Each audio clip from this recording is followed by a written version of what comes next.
Watching 12 News at 5.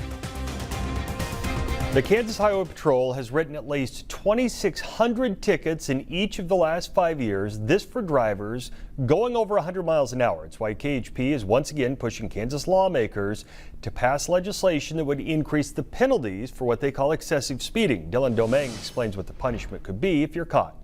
It is a problem, and it doesn't matter what time of year or what the weather conditions are. Just look at this from McPherson County. This was this week as a deputy stopped the driver going, you see it right there, 107 miles an hour. And for the last few years, Kansas lawmakers have debated how to curb excessive speeding, including increased fines and suspended licenses.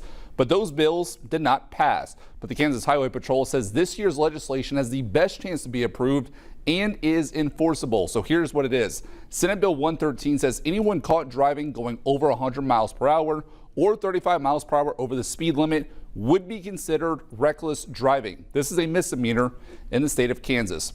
Now, under the current reckless driving statute, the first conviction could have you face up to 90 days in jail or a fine up to $500. A second conviction could lead up to 6 months in jail or up to a $500 fine.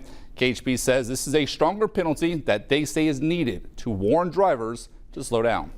So what we're needing to make an impression on the people that come through Kansas, not to endanger our constituents and not to travel at over 100 miles per hour. And I think this bill is probably the least invasive of any change that I've seen in the last 4 years. And currently the Kansas Highway Patrol says the fine if you are caught going over 100 miles per hour is $258, which they say is not enough. And the Committee on Transportation has recommended that the Senate does pass Senate Bill 113. Mike. Thanks, Dylan. It's a situation no one wants.